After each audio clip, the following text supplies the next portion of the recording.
vírus na China já deixou a primeira vítima. Autoridades sanitárias anunciaram que um homem de 61 anos morreu do que acreditam ser uma forma da Síndrome Respiratória Aguda Severa, SARS pela sigla em inglês. O Brasil tem o primeiro caso confirmado de coronavírus. É um homem de 61 anos que mora em São Paulo e chegou da Itália no último dia 21.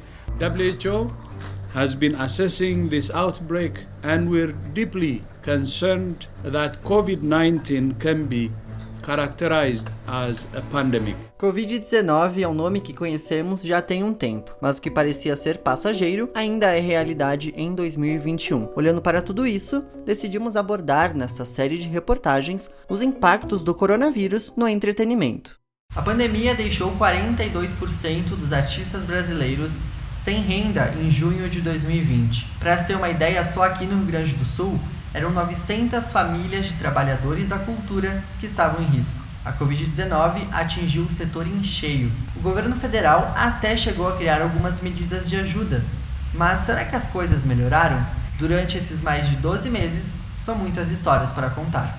Há mais de um ano, as salas de cinema estão assim, vazias. O setor cinematográfico tem sido um dos mais atingidos pela pandemia. Segundo dados publicados pela revista Veja, a bilheteria caiu 78% em 2020. A Sala Ulisses Jeremia, em Caxias do Sul, promove filmes que não costumam atingir o grande público.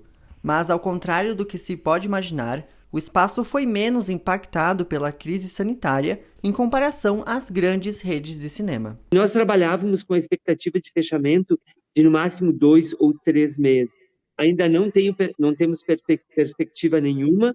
O governo não sinaliza a reabertura das salas nem de cinema e nem de teatro. Então, é bastante complicada a nossa situação. Claro, nós temos um aspecto, digamos assim, que nos favorece, que nós não dependemos de bilheteria para a sala permanecer aberta. Mas não é só o cinema que está vazio, o picadeiro também. Percorrendo o Brasil há mais de 20 anos, o Circo Fantástico se viu preso durante 3 meses em Santa Maria. Depois de anos sem endereço fixo, os artistas precisaram guardar as malas e esperar para voltar aos espetáculos. Quando tudo isso aconteceu, para a gente foi um baque.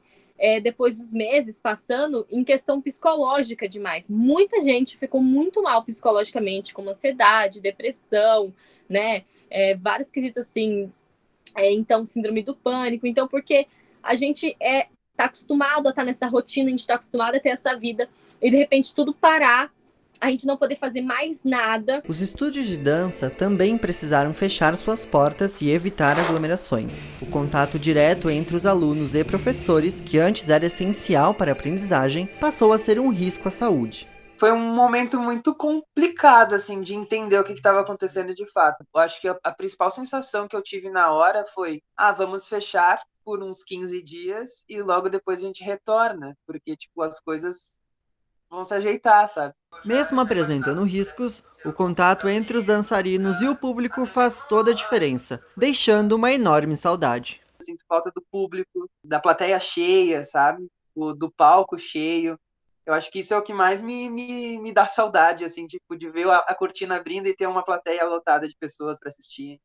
O pessoal unido, sabe? Aquela energia boa ali, que com esse afastamento, né, a gente não consegue mais manter. E por falar em saudade, a nossa equipe conversou com um pessoal que costumava estar em movimento constante para entender a falta que o entretenimento tem causado. Bom, a saudade das festinhas, dos rolezinhos, tá batendo forte nos últimos tempos. Eu tenho bastante saudades de ir nessas festas, mas por um tempo elas ainda vão ficar só na lembrança, eu acredito. Eu sou DJ de uma das principais casas noturnas de Caxias do Sul, a Level Cult. E pra mim a pandemia ela afetou muito a minha questão psicológica. E eu realmente espero que tudo isso acabe logo e que a gente possa voltar a se divertir, a dançar juntos, e é isso. Quem conhece a orquestra da Universidade de Caxias do Sul sabe que pode encontrar ali um espetáculo e tanto. Mas até isso teve que ser interrompido durante a pandemia. Hoje todas as atividades do grupo estão suspensas e apenas 4 músicos continuam na equipe. Com uma história de mais de 20 anos, o momento forçou uma pausa. Esse distanciamento das pessoas, né, para nós que vivíamos o nosso dia a dia direto, foi muito difícil. Eu posso dizer assim, tanto nós, equipe de produção, como a artística, os músicos, maestro, enfim, é uma situação bem delicada. Foi entre duas apresentações importantes para o grupo que chegou a necessidade de cancelar os próximos espetáculos. E a gente ficou sem chão, né? Sem saber exatamente, e naquela expectativa, e passa um dia, passa uma semana, passa um mês, e a coisa foi evoluindo de tal forma que chegamos a esse ponto, né? E ainda estamos assim na expectativa. Em uma rotina normal, as cordas de um violino durariam algumas semanas de apresentações. Com a pandemia, as semanas se tornaram meses, deixando a saudade de estar no palco afinando as novas cordas do instrumento. A prática de orquestra é muito viva. A gente tem que estar no lado do colega, né, para praticar, para estar tocando numa orquestra. Então a gente acaba tendo esse impacto, né? Não podendo tocar mais e conviver com os músicos. Ao longo dos primeiros dias de isolamento social, a pandemia foi se agravando e deixando cada vez mais longe a ideia de uma orquestra reunida. O que mais me traz lembrança de tocar é uma sinfonia. É algo que junta um grupo orquestral grande, a partir de 35 músicos, normalmente, né? Então,